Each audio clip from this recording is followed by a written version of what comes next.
Hello students, आज हम करेंगे हमारी पाठ्य पुस्तक वट वृक्ष की सबसे पहली कविता, जिसका नाम है कांटों में राह बनाते हैं।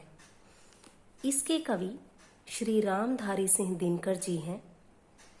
इस कविता में उन्होंने बताया है कि प्रत्येक मनुष्य के जीवन में कठिनाइयाँ आती हैं। कठिनाइयाँ अर्थात मुश्किलें आती हैं। हमें उन कठिनाइयों से डरना नहीं चाहिए, भयभीत नहीं होना चाहिए, बल्कि उनका सामना विवेक से करना चाहिए और धैर्य से करना चाहिए। तभी हम उसके ऊपर विजय पा सकते हैं। शुरू करते हैं कविता। सच है विपत्ति जब आती है, कायर को ही दहलाती है। कवि कहता है कि यह सत्य बात है कि जब मुसीबत आती है, विपत्ति आती है, जैसे कि अब कोरोना वायरस जैसी विपत्ति हमारे सामने है, कायर को ही दहलाती है। कायर मतलब डरपोक। तो यह जो विपत्तियां हैं, ये जो मुसीबतें हैं, ये कायर लोगों को ही डराती हैं। दहलाती हैं मतलब डराना। इन मुसीबतों से सिर्फ कायर लोग ही डरते हैं। सूरमा नहीं विचलित होते, क्षण एक नहीं धीरज खोते।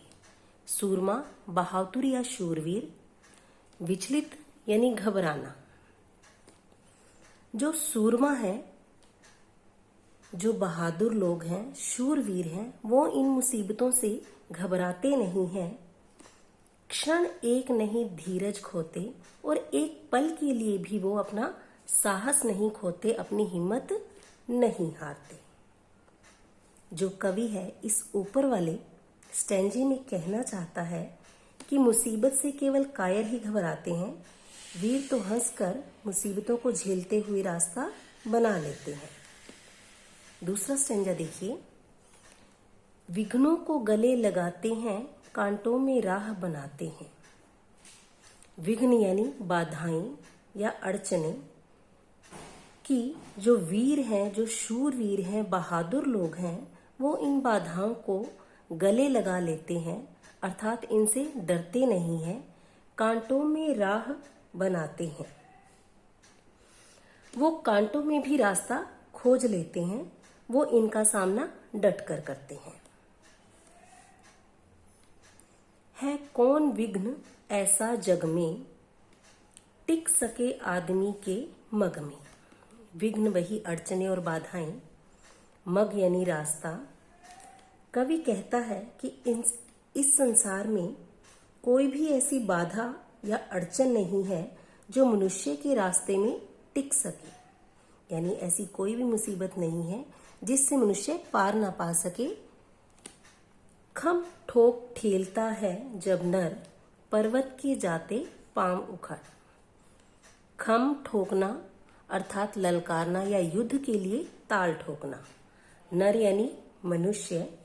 कवि कहता है कि जब मनुष्य युद्ध के लिए ललकारता है तो जो पर्वत हैं वो भी अपने पांव पीछे कर लेते हैं, उनके भी पांव उखड़ जाते हैं। मानव जब जोर लगाता है, पत्थर पानी बन जाता है।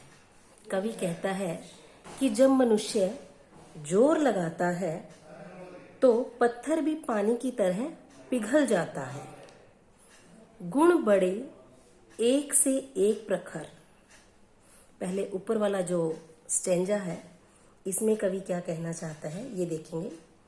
ऐसी कोई बाधा नहीं है जो मनुष्य के सामने टिक पाए, अर्थात जब मनुष्य ठान लेता है तो वो पर्वतों को भी पीछे छोड़ देता है, तो पर्वत भी अपने पांव पीछे कर लेते हैं और जो पत्थर है वो भी पानी बन जाता है। गुण बड़े एक से एक प्रखर। प्रखर यानी तीव्र है छिपे मानवों के भीतर। कवि कहते हैं कि मनुष्य में, प्रत्येक मनुष्य में अनेकों ऐसे गुण हैं जो छिपे हुए हैं। अनेकों तीव्र गुण जो मनुष्य के अंदर छिपे होते हैं। मेहंदी में जैसे लाली हो, जिस प्रकार मेहंदी में लालिमा होती है, अर्थात जब हम मेहंदी को पीसते हैं तो वो हरे रंग की होती है और उसे हम जब लगाते हैं सूखने के बाद वो लाल हो जाती है, अर्थात उसमें लाल रंग छिपा होता है। वर्तिका बीच उजियाली हो, तो कवि कहता है वर्तिका अर्थात दीपक की बाती। जिस प्रकार दीपक की बाती में उजियाला छिपा होता है और जैसे मेहंदी में लालिमा छिपी होती है, बत्ती जो नहीं जलाता है रोशनी नहीं पाता है, अर्थात इस दिए की बाती को जो नहीं जलाता है उसे कभी भी रोशनी नहीं मिल सकती।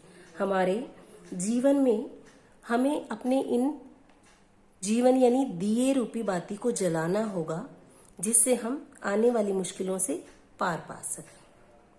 बच्चों, आपको जो मैंने पेंसिल से ये शब्द लिख रखे हैं इनको नहीं लिखना है, आपको अपनी फेयर नोटबुक्स में इस पूरी कविता को लिखना है। इसके जो प्रश्न उत्तर हैं वो हम अपनी नेक्स्ट वीडियो में करेंगे। Thank you.